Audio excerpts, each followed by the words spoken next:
Saludamos al economista Alberto Acosta Burneo, editor de la prestigiosa revista Análisis Semanal, un verdadero referente de la economía ecuatoriana. Excelente oportunidad para que usted nos hable, economista Acosta, sobre este proyecto de ley creando oportunidades sobre el cual se refirió anoche en cadena nacional el presidente de la República y lo presentará este viernes en la Asamblea. Bienvenido. Un gusto estar con ustedes. Bueno, como en todo hay cosas positivas, cosas que hay que mejorar. Dentro de lo positivo, considero importante que se esté intentando crear una nueva ley laboral para cambiar el marco de las relaciones laborales. Lamentablemente la ley actual es una ley excluyente que beneficia apenas a 3 de cada 10 ecuatorianos que trabajan. 7 de cada 10, es decir, las mayorías, no están amparados por el Código Laboral. Además de un código que viene del siglo pasado, de unas relaciones laborales que ya no existen. La tecnología atraviesa todos los procesos y todas las relaciones de la actualidad, y entonces tenemos que adaptarnos a esa nueva realidad. Ese es el desafío. Entonces creo que es importante que se esté discutiendo y que la Asamblea lo trate con seriedad, un código que permita llegar a un consenso en la sociedad, entendiendo que tenemos que adoptar las mejores prácticas internacionales y adaptarnos a la realidad. Un segundo pilar que me parece muy importante es el de atracción de inversiones. Se menciona mejorar el marco normativo para dar garantía a los inversionistas, crear una Secretaría de Alianzas Público-Privadas para poder despertar a la inversión pública con capitales privados. El Estado no tiene recursos, pero eso no significa que podemos contentarnos sin hacer inversión pública. Tiene que continuar la inversión pública y para eso hay que aprovechar los capitales privados. Habilitar zonas francas, y el tema de armonizar normas, transparencia aduanera, etc. Entonces considero que esos son capítulos fundamentales, importantes, que requiere el país para generar oportunidades. Las cosas son un poco más complejas por el lado fiscal. Quisiéramos preguntarle también, antes de profundizar en algunos aspectos de tipo técnico de la ley, en la parte estratégica del gobierno. El gobierno ha optado por presentar lo que se lo califica como una mega ley que nos recuerda a las leyes Trole, complejas por todo lo que implican y que dejan entrever desde ya posibles problemas con la Asamblea Nacional y la eventualidad de que tenga que ser aprobada por el Ministerio de la Ley. Yo creo que eso es lo más complejo, el tema político, porque hemos visto que hasta ahora la Asamblea ha tendido a negar todo. Y como en todo hay cosas positivas y negativas, la Asamblea tiene que aprender a llegar a esos consensos, a discutir, pero hasta ahora todo lo que nace del Ejecutivo ha tendido a rechazarlo, incluso lo que no tiene ningún efecto rechazar. Por ejemplo, la adhesión al CIADI, la resolución de la Asamblea no tiene ningún efecto vinculante, pero tenían que emitir un comunicado rechazándolo. El presupuesto fue devuelto al Ejecutivo. Y entonces no hemos visto todavía hasta ahora ninguna oportunidad en donde la Asamblea, en vez de rechazar, participe en crear, aportar al proyecto. Esta es la oportunidad. Esperemos que la Asamblea demuestre esa madurez democrática de tratar de mejorar lo que hay que mejorar, de mantener lo que hay que mantener e incorporar incluso aquellos temas que puede ser que deberían estar y no están considerados. Ese es el ejercicio de legislar, es conversar, es llegar a consensos, y ese es el desafío, el mayor desafío, no solo de esta Asamblea, es un desafío permanente en el Ecuador. Tenemos un nivel muy bajo de democracia, no sabemos conversar entre ecuatorianos, es más fácil encontrar disensos que llegar a consensos. Creo que lo fundamental, economista Costa, que teníamos en mente los ecuatorianos que mayoritariamente votamos, y aquí me incluyo, por la opción de Guillermo Lasso en segunda vuelta, era la esperanza de una reactivación económica del país, a más de una serie de otros factores importantísimos como temas de derechos y libertades. Pero la reactivación económica es lo que todos los ecuatorianos esperan del gobierno de Guillermo Lasso. ¿Cree usted que se está estructurando el marco correcto para lograrlo? Justamente por ese lado es mi preocupación con este proyecto en materia fiscal. Cuando decía, hay cosas muy buenas en este proyecto, que las hay, todo el tema de empleo, el tema de atracción de inversiones, que hay que mejorarlas y eso tiene que discutir en la Asamblea, por supuesto, esa es parte del ejercicio democrático. Pero yo sí tengo cuestionamientos y preocupación por el lado fiscal.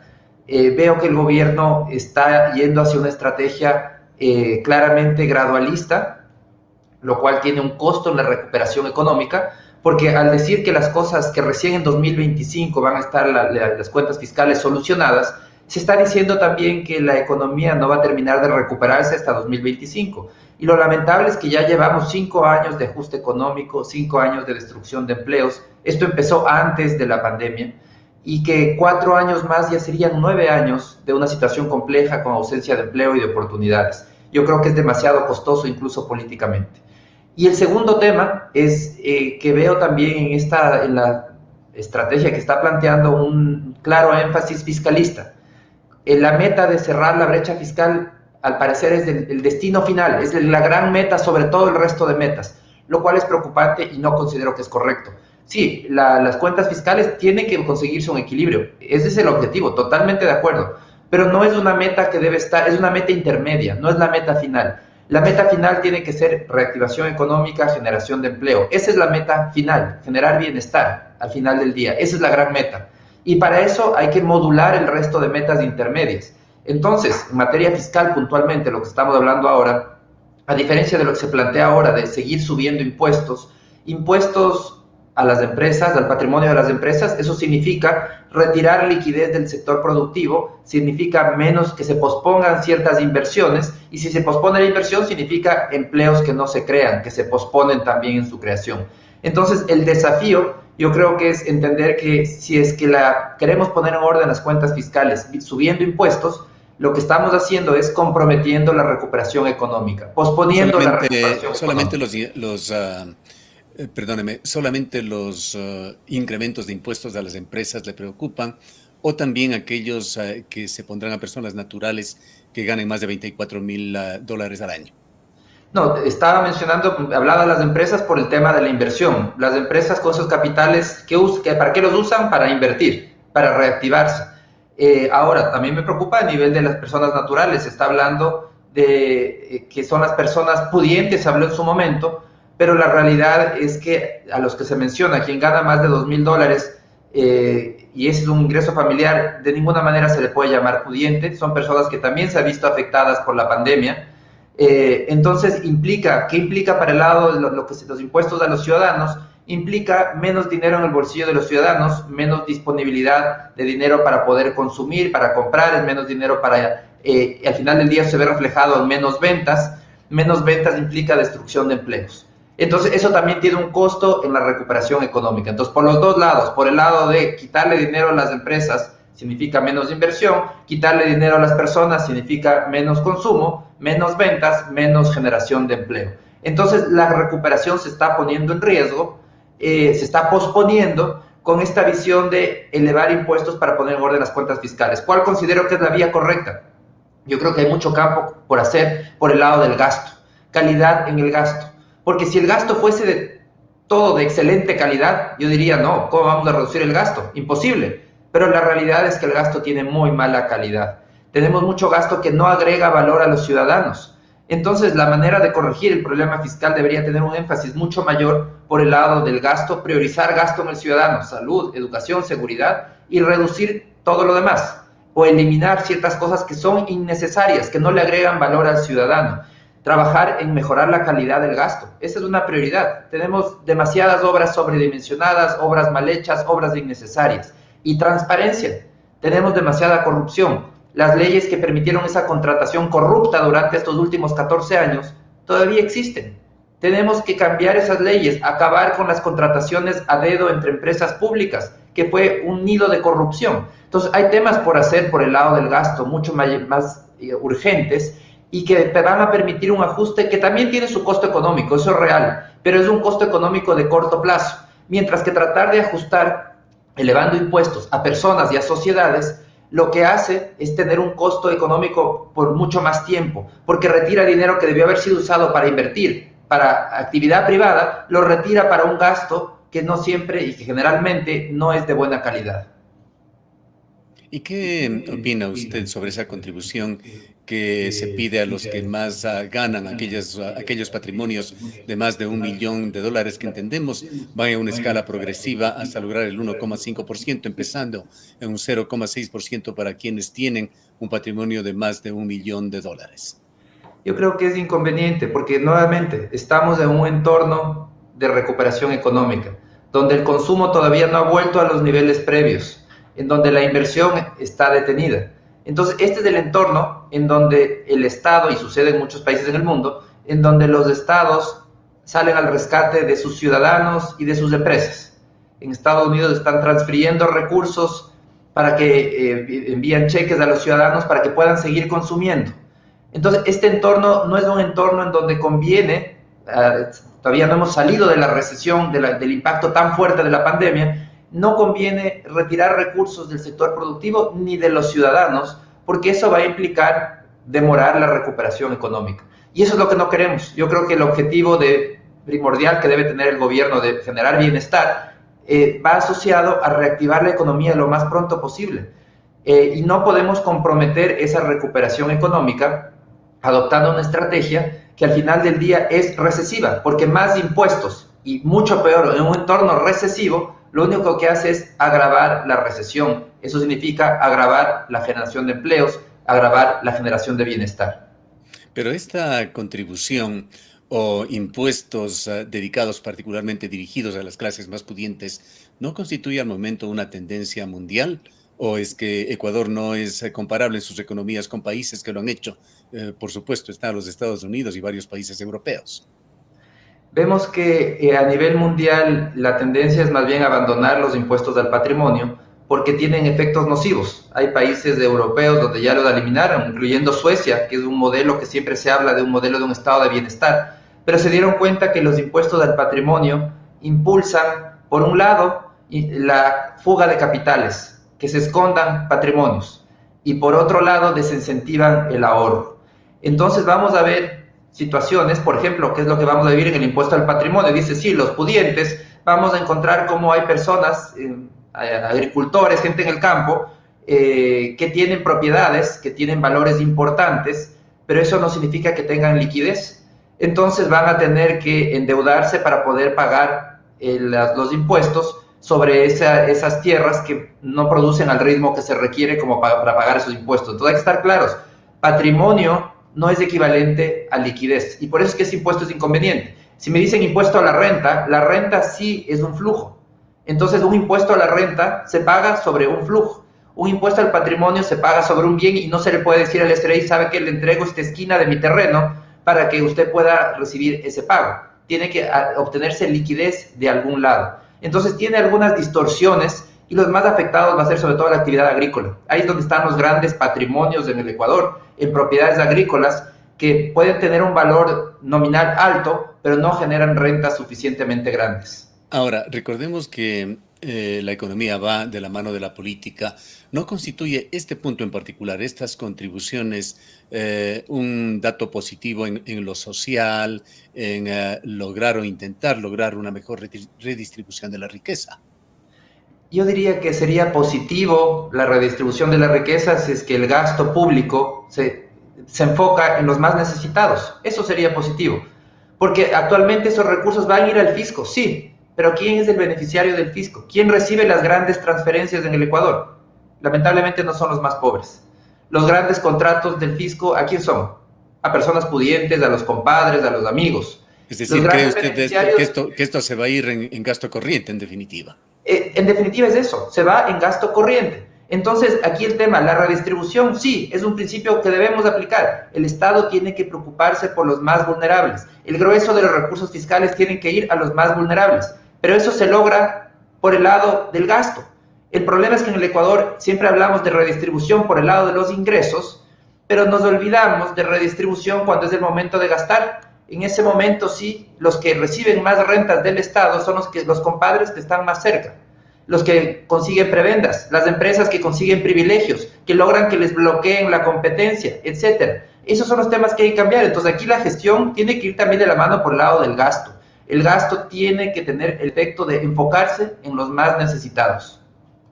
Entendemos, economista Costa, que el sector de la economía pequeña, de los pequeños empresarios, de los microempresarios, es ya en masa muy importante para el país. Y aquí hay medidas que propone Guillermo Lasso, que quisiéramos saber qué pistas tiene usted sobre cómo se va a enfocar.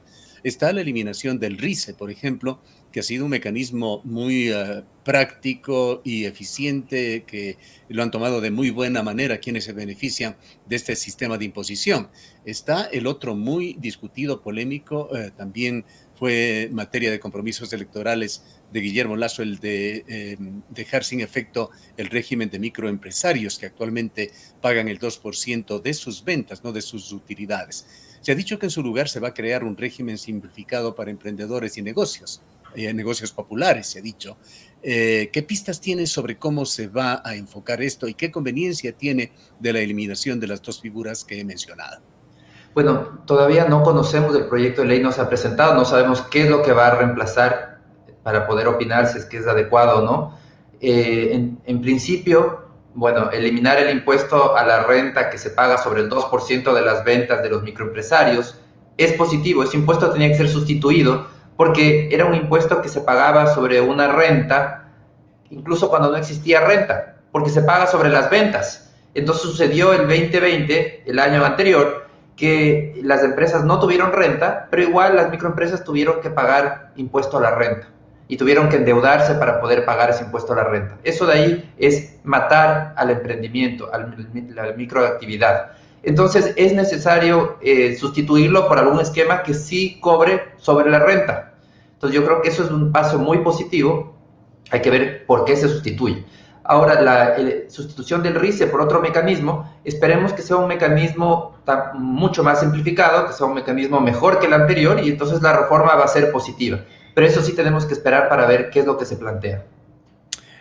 Ustedes, los economistas y particularmente análisis semanal, es excelente para medir impactos a través de índices, de indicadores. Vayamos al principal, al PIB. ¿Qué previsiones tienen con estos insumos que ha dado sobre el proyecto de Guillermo Lasso y todo lo que se viene haciendo y diciendo desde el gobierno en cuanto a la evolución del PIB? Yo creo que lamentablemente el insistir en recaudaciones por 2 años, incrementar impuestos en un entorno de débil recuperación, lo que va a hacer es detener esa recuperación. La previsión para este año es un crecimiento del PIB de alrededor de un 3%, pero es un crecimiento débil si lo comparamos y si consideramos que el año pasado la economía se contrajo casi un 8%. Entonces, no estamos ni siquiera llegando a ser lo que fuimos en 2019. De hecho, la previsión oficial de este momento es que retornaremos a ser lo que fuimos en 2019 recién en 2023. Entonces, el desafío de la política pública es acelerar esa recuperación. Y eso requiere de medidas que no retiren más dinero del bolsillo de los ciudadanos, que no retiren más dinero de las empresas, dinero que debería usarse para invertir, sino crear un entorno adecuado, amigable, para que haya más inversión, para que la población tenga confianza en consumir y de esa manera la recuperación se dé lo más rápido posible. Ese yo creo que es el gran desafío y es un desafío complejo porque también requiere de reformas estructurales que a su vez necesitan ser aprobadas y discutidas en una asamblea que hasta ahora ha aprobado ser un centro de bloqueo de todas las iniciativas que nacen del Ejecutivo. ¿Cómo mira usted, por otra parte, el desarrollo de las cosas de aquí en los próximos 30 días, cuando corre el cronómetro para la aprobación de esta ley? En cuanto a tensiones de carácter político y tensiones también de carácter social, están de por medio también en esta ley esa política pro extractivismo muy clara, manifestada nuevamente en este proyecto, así como reformas laborales que significan flexibilización que no les gusta sin duda a los trabajadores y a sus organizaciones. Yo creo que la política laboral tiene que dejar de ser un monopolio de grupos de sindicatos que son los privilegiados laborales. Están en esa minoría, esos 3 de cada 10 ecuatorianos que tienen un empleo adecuado. Y creo que hay que darle voz a las mayorías, a 7 de cada 10 ecuatorianos, aquellos que no tienen un empleo adecuado, que no están afiliados a la seguridad social. A ver qué opinan. Si prefieren la situación actual, prefieren mantener todo sin cambio, porque eso beneficia a esta minoría que tiene un empleo adecuado, o cómo prefieren para poder generar un mecanismo que les permita conseguir trabajo con mayor facilidad, que permita crear empleos, porque la realidad es que en el Ecuador crear un empleo es lo que se hace como última consecuencia. Si se puede evitar, se evita a toda costa. Entonces, eso es algo que hay que cambiar. Hay que permitir un mayor campo de acuerdo entre empleadores y empleados. la producción es muy variable, es muy diversa, y en el mundo actual todavía más debido a la tecnología. Entonces tenemos que permitir que haya un mayor campo de negociación. No podemos seguir teniendo una ley que prohíbe, por ejemplo, a los estudiantes trabajar, porque no hay como trabajar por ciertas horas. O trabajan o estudian, pero las dos cosas no. Prohíbe a una ama de casa trabajar mientras sus hijos están en la escuela. Prohíbe a un restaurante o a un hotel que tiene un evento contratar solamente para el día que tiene el evento. O contrata de manera permanente o no contrata. Entonces vemos cómo todas estas normativas lo que hacen es seguir restringiendo el empleo y mantienen ese privilegio a un grupo muy pequeño. Entonces yo creo que sí es el momento de darles voz al resto, a ese 7 de cada 10 que no están amparados en ninguna ley laboral y que necesitan también una ley que los ampare. En suma, lleguemos a una conclusión, economista Acosta. No sé si en una escala del 1 al 10 puede calificar usted este proyecto del gobierno o hacerlo simplemente de una forma descriptiva. Yo creo que el proyecto tiene cosas positivas, como mencionaba. En todo hay cosas positivas, cosas por mejorar. Y espero que ese sea el espíritu con el que lo vean también los asambleístas, que es, cosas que hay que conservar, que son positivas, otras hay que mejorar, otras hay que eliminar. Entre lo positivo, como mencionaba, yo creo que está todo el tema laboral, una propuesta que tiene que ser mejorada, discutida en la asamblea, para crear una ley inclusiva, una ley laboral inclusiva para esos 7 de cada 10 que no están amparados.